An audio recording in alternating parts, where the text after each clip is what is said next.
Slušajmo! Evo pasoši. Daj lovu, mani. 13，说好的13。13, jebote, 13.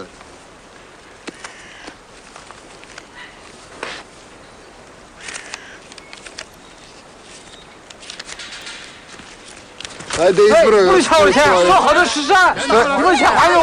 Jebem ti pivo po stranko, žuti, jebem ti mate, šta je, pogledaj si kakav si. Souvenez-vous, en 2006, le film Passeur d'espoir de Branko Schmidt recevait l'Antigone d'or ici au Cinémed. Ce film croate raconte l'histoire d'un passeur travaillant pour la mafia locale. Aujourd'hui, au sommaire de votre journal, rencontre avec le réalisateur Pierre Salvadori et ses acteurs pour le film En liberté. Nous vous proposons également de découvrir l'un des piliers de ce festival, Henri Talva, son cofondateur. Enfin, nous vous emmènerons dans les coulisses du Cinémed. C'est ça l'excuse? J'ai fait 8 ans de tôle, je suis innocent, j'ai le droit de scalper des vigiles sur le trottoir? Non mais tu te rends compte que t'as bouffé le règle de ce mec? Oh! Pardon. Une comédie intelligente, c'est ainsi que les critiques présentent le nouveau film de Pierre Salvadori. Le réalisateur enchaîne les scènes burlesques, violentes et touchantes autour de la veuve d'un flic ripou et d'un ex-prisonnier incarcéré à tort. Et si Salvadori réussit à faire rire de tout, c'est qu'il a une démarche d'écriture bien à lui. J'écris une scène à une table, j'ai toujours l'impression que un spectateur est assis à côté de moi et que ce spectateur est un homme ou une femme en qui j'ai confiance et avec qui j'essaye d'avoir un échange un peu plein d'esprit, quoi, un peu brillant, un peu drôle. Comme pour ses précédents films, le cinéaste corse est allé puiser dans ses souvenirs. C'est des trucs d'enfance, vous voyez, c'est pas compliqué en fait. Quand mon père il m'a amené au cinéma, il m'a amené voir Risi, Monicelli, il m'a amené voir tous ces trucs-là, quoi. C'est comme ça, c'était... Peut-être qu'on fait des films pour plaire à ses parents. Alors bien sûr, le film respecte les codes de la comédie, mais pour l'acteur principal Pio Marmaille, une profondeur inattendue se cache derrière les gags. Je pense qu'il y a quelque chose qui se dégage en tout cas du film, peut-être de l'écriture aussi, de l'exigence, parfois même quasi littéraire, enfin, je dirais même dans les dialogues à certains endroits. Et je pense que c'est intelligent, non, je ne sais pas, mais je pense qu'il y a un truc de force de proposition assez singulière et de poésie, moi je dirais aussi. Un 9e long métrage juste et sans vulgarité pour Pierre Salvadori, qui confirme ici son talent pour les comédies dramatiques. Il était fort, papa. Henri Talva, bonjour. Oui, bonjour. Vous continuez l'aventure du Cinémed Et après oui, 40 ans.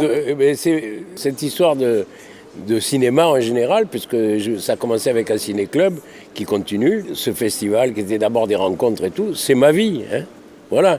Aujourd'hui, après 40 ans, Cinémed, c'est devenu un gros festival international avec plusieurs compétitions. Oui, mais ça fait un moment quand même hein, que c'est un festival international. Mais quel regard vous portez, vous, Moi, là-dessus? je dirais pas gros, si tu veux. Je dirais un festival international qui compte. C'est-à-dire faire venir des gens, mais en même temps, faire de la culture cinématographique. Notre truc, c'était d'affirmer qu'il y avait un cinéma méditerranéen et de passer les films du cinéma méditerranéen. C'est-à-dire comment cette idée de cinéma méditerranéen qui a fait son chemin par le monde, eh ben, comment c'est affirmé chez nous. L'édition de cette année, elle est placée notamment sous le signe de la nostalgie. Alors, est-ce que vous pouvez nous faire un peu, nous donner un peu envie de voir des films qui vous ont particulièrement marqué? C'est pas de la nostalgie, c'est de la surprise, quoi. Tu vois, par exemple, quand on a passé le temps des Gitans, on avait découvert Costa Rica, qui était un type, si tu veux, inconnu jusque-là, quoi, je dirais, tout d'un coup. Et quand on a passé le temps des Gitans, les gens qui étaient là, la salle Pasteur qui était pleine,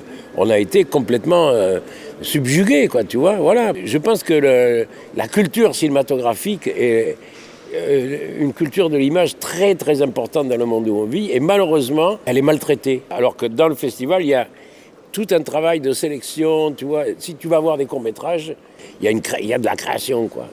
Ça bouillonne là-dedans, quoi. Et alors cette année, pour le jury, vous avez réussi à faire venir le clan Guédiguian. Alors, Robert, il fait partie tu vois, on l'a vu se développer, on l'a vu grandir, voilà, au fur et à mesure. Et quand il y a eu le succès de Marius et Jeannette, alors là, on était aux anges. Cette 40e édition est une très belle édition. Qu'est-ce qu'on peut souhaiter pour l'avenir du festival? Ce qu'on pourrait souhaiter, c'est que ces films-là soient plus reconnus par les instances nationales. Parce que nous, on se décarcasse comme du croc pour présenter des films de l'autre côté de la Méditerranée, par exemple. Et on aimerait bien que les pays qui sont des pays autour, là, il y en a une vingtaine, hein, se préoccupent un peu de la question aussi, quoi, hein, et fassent le travail dans leur pays. Merci Henri Talva d'avoir été avec nous sur ce plateau. C'est moi qui vous remercie. Merci beaucoup. Au revoir. Ça va ? Bien assis dans votre fauteuil, voici ce que vous voyez. Mais au même moment, de l'autre côté du rideau, les petites mains s'activent. Parmi elles, celle de Jacques. Machiniste depuis 22 ans, les écrans et cette scène n'ont plus aucun secret pour lui. On a l'écran qui est juste là, et juste au-dessus, on a le son qui est derrière. C'est très très bon pour le film, quoi, parce que vraiment le son sort de l'image. Mais parfois Jacques prend de la hauteur. À 18 mètres au-dessus de la scène, il s'occupe aussi des décors.